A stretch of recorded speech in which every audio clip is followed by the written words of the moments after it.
Hello everyone, welcome to the Scumdog's Kennel. I'm your host, Chris Williams, and in today's Cryptid Corner mini-episode, I have two very bizarre stories.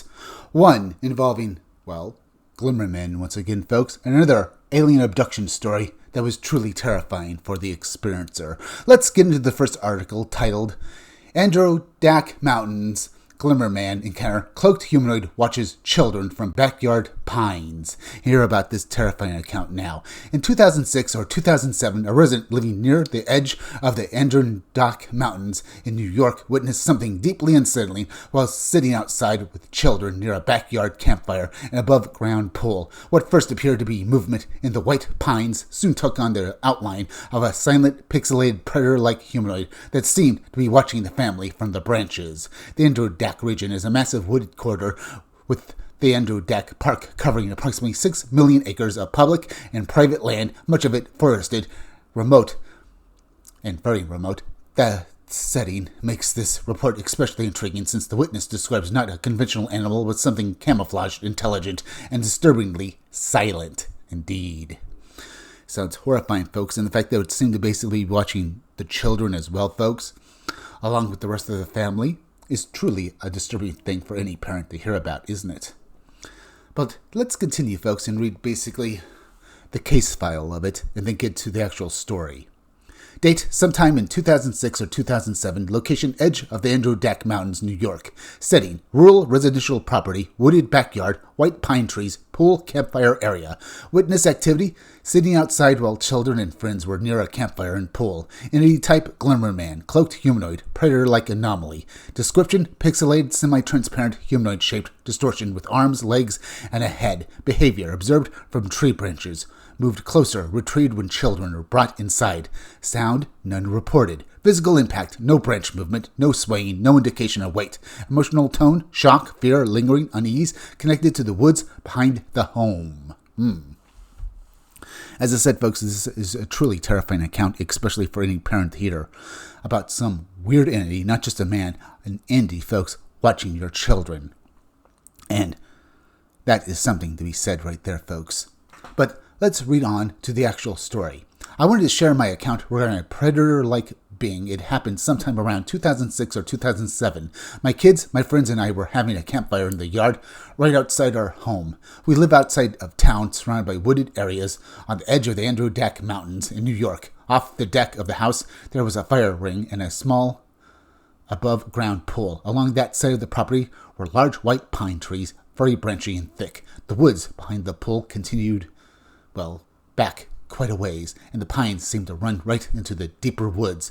I had just brought marshmallows for the fire and sat down in a chair with my back toward the side of the property where the trees led into the woods. To my right, there was still some light. I sat there listening to the kids talk and laugh while I gazed into the woods, trying to relax. There was no sound or breeze. It was a very quiet night. And I can see that, folks. An ordinary night before the actual bizarre, thing and event happened. But let's hear about it now. Then I noticed movement in the trees to my right, up in the branches just behind the pool. I stared at the area because I had clearly seen something move, but nothing was there. As I kept watching, I started to notice movement again, but it was strange. It looked as if the branches and pine needles were moving, not an animal or a person. It did not make sense. I watched for about a minute, then the movement leaped, for lack of a better word, to the next tree, which was closer to us. There was no sound, there was no swaying of the branches, nothing like what you would expect if something with weight had landed in the tree. As I kept looking, I realized I was seeing something like pixels, the way a digital picture can look when it breaks up. These pixels were moving. I could make out the shape of something with arms, legs, and a head, but it was not quite human. The shape was hunched on a branch, one arm braced against the tree trunk. Its legs were bent as if it were squatting. As I said, folks, this entirely sounds totally terrifying. This entity looks predator-like, and not just like basically the predator from the movie. It sounds a bit different from classic Glimmer Man accounts, but you can see a distortion or basically some pixelated, almost computer graphic-like thing, watching you in a, predatory manner. Truly, as I said, I would imagine this man just wanted his family out of there as quickly as possible as soon as he noticed this thing. But was it possible or a possibility that it was a misidentification, that it wasn't anything more than an animal? Maybe, but I can't be for sure. Let's once again read on. I could not see a face, could not make out any features, but I had the overwhelming feeling that we were being watched. It was just a pixelated movement in the shape of a being. It had moved closer to us, and was now in the tree on our side of the pole. When I realized how close it was, I told the kids it was time to go inside. They complained a little, but I insisted. My son noticed that I was looking up into the trees and asked what I was looking at. Of course, I told him it was nothing. I did not take my eyes off the shape. As soon as the kids got out of the pole and moved toward the deck to go inside, the shape moved from the branch and went back toward the tree where I had just first noticed it. The movement was so fast, so effortless, and so silent that I became scared, because this thing was totally silent, folks. Like your idea of what a ninja would be like, folks. It even, as he would go on to explain, didn't seem to basically move the branches around. It just moved silently, avoiding tree branches, which you would think basically would, sway or basically bend and make a sound as soon as they were touched. Either way, once again, let's finish off this article, folks, and discuss what we've talked about. Then it vanished into the woods, moving from tree to tree, limb to limb. It was gone in a matter of seconds. Nothing. I know of no creature that can move like that, and I know of nothing that fits that description. I've never seen it again, and we still live in the same house, but all of us have eerie feelings about the woods behind the house, and those feelings remain with us to this day. Anytime we walk through the wooded area, there are sections of the woods that we do not venture into. There is no apparent reason for it, except for the, uneasy feeling of, we all get. W. And I would imagine, yeah, indeed, folks. What was this entity? Was it an alien being? Some sort of crypto-terrestrial entity? Why did it look like a pixelated computer program, folks? Not like a classic Glimmer account where they look like, the entity from the Predator movies.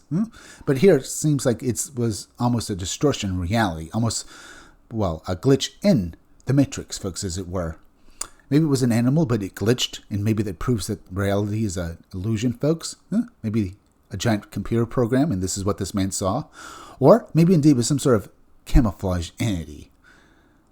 Extraterrestrial or cryptoterrestrial? Well, we don't know, but certainly it was real to the man who witnessed it. Either way, folks, let's move on to the next article, titled, Pennsylvania Explorer Claims He Summoned UFO Before a Terrifying Gray Alien Bedside Visit. It was about how this man came in contact with these alien beings. I am now 33 years old, but I would like to submit this account regarding events that occurred when I was 14 years old. It began on the day before Thanksgiving, November 24th, 2004, in Lespart, Pennsylvania. I've finally decided to go public about the terrifying things that happened to me. That day felt strange from the start. At some point, I caught part of a television program about a man who could supposedly summon UFOs. I was skeptical, even at that young age, but I also thought that since I could only be using my own voice inside my own head, I would save myself the embarrassment if nothing happened. So I gave it a try. In my mind, I asked to meet the pilots of these strange craft. I wanted to learn about their vehicles and how they worked. Apparently this young man who was skeptical at the time, folks, summoned alien beings. That beggars the question. Was he already a target of such entities before, folks? Or were they just scanning for people who were wanting to make contact for or with them? We can discuss that point a little later, folks, because, it's another thing we can discuss about these kinds of things. But let's move on. A couple of hours later, I was shocked to see a report on a separate news channel stating that a UFO had been spotted over Reading, Pennsylvania.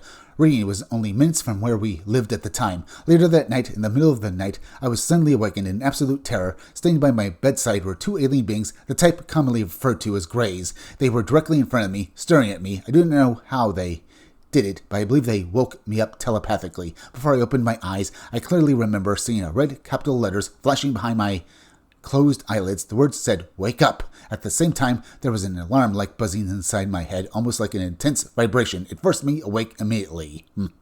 Reminds me of basically a few times where I basically woke up, folks. There's one time when I was having a dream, when it was so exciting, I felt like it was basically, surfacing through water. This sort of gives me the same impression of it, folks, of basically suddenly waking up like that. But this is not over, folks, so let's see what happened next with this story. When I opened my eyes and saw them standing there, I froze. One of the beings was closer to me and was much taller than the other. I panicked, I threw the blanket over myself and tried to calm my breathing and heart rate. I stayed hidden but under the covers, waiting for them to leave. It was sheer terror. It was the scariest night of my life. While I was under the blankets, I heard feet rustling on the carpet. I remained there until daylight began to break. Only then did I cautiously peek out. They were gone. A few nights later, I had a strange urge to watch television late on a school night. My stepmom used to hide the remote in an office drawer in the kitchen, so I went downstairs to look for it. I am not sure what caused the urge to watch TV at such an odd hour. Maybe it was still shaken from what had happened a few nights before. I can believe that, folks, but it also seems like this man was being encouraged to watch something there to get him away, maybe from the rest of his family in an area where these beings could easily abduct him, perhaps. Why they didn't do so earlier, I don't know. But then again, maybe they did, and his memory of them leaving, perhaps, him being under the blanket, was a false memory implanted to his mind, folks. We don't know for sure. We only have his recollection of what happened, and if these beings can interfere with people's minds, they could do a lot of things we can only begin to suspect about. But let's move on and see how this story ends. When I checked the drawer, the remote was not there. I looked around the countertop, then turned and scanned the kitchen island. That was when I saw the same creature from the previous encounter standing outside the kitchen window, staring at me. I was so startled that I must have jumped 3 feet in the air. I ran out of the kitchen and went straight back upstairs to my bedroom. Why didn't you go to your family, to your parents? That's what I would have done, folks. At the very least, I would, even if they screamed at me, I'd basically be in the company of other people. But let's read on, folks, and see where this guy's story went after he got back into bed. That same night, I had a strange and vivid nightmare. In the dream, my blankets were lifted into the air, and I was dragged out of my bed by my ankles by 2 shorter grays. Then I would return to my bed and watch them leave through a strange pink portal in the wall. I have not had any further encounters. Jay. Well, to me, folks, it sounds like he had a classic abduction encounter. And what really, makes that really clear to me is the fact that he seemingly only remembers the beginning, being dragged out of bed by these 2 short gray aliens, and then being returned. What happened in between there, folks? I don't think they would just drag a guy from his bed and then return him, unless that was just the point of it, folks. Maybe they want to show him that indeed they were real, and showed this human that they could do it at any time. I kind of doubt that, folks. I think something happened after they dragged him from his bed, some sort of medical examination, some sort of experimentation, maybe even some sort of DNA test, or maybe some sample was taken from this young man, folks. But I can't be for sure.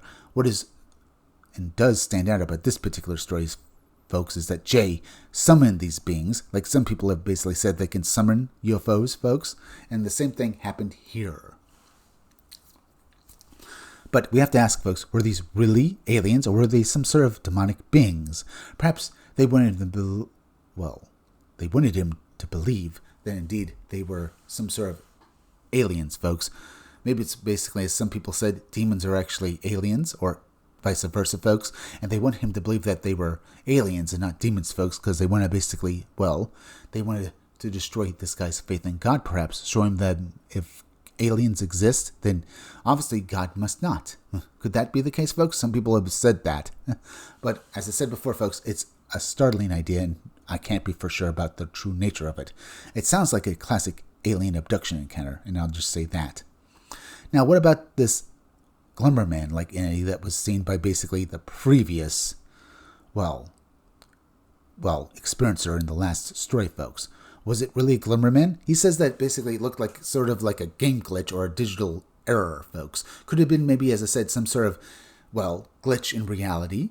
But this time, unlike other glitches where basically someone sees something that doesn't make sense, like something stopped in the air, like a bird or a plane, folks, literally just floating but not moving, which is basically what some people have said with these kinds of accounts. This entity was a clear, intelligent being. Maybe he saw some sort of intelligent program, like from the Matrix. Maybe that proves reality is fake. I don't know. Both stories are truly out there and insane. And, really tells you that we need to learn more about reality and what is actually possible. Either way, folks, we're at the end, so please go subscribe to my YouTube channel. Read comics that are bad for you. You can use the YouTube link down below in the descriptions or the chat to go subscribe me. Hit that like button for me. Make sure you're still subscribed. Leave some comments down below. Hit that bell for notifications. Hit the part of the bell that'll give you all future notifications. And please share this video out. I'm Chris Williams from the Scumdogs Kennel. Thank you all for joining me. I'll be back again tomorrow with another great video. So be sure to come back again then. Until next time, folks, I'll see you all again soon.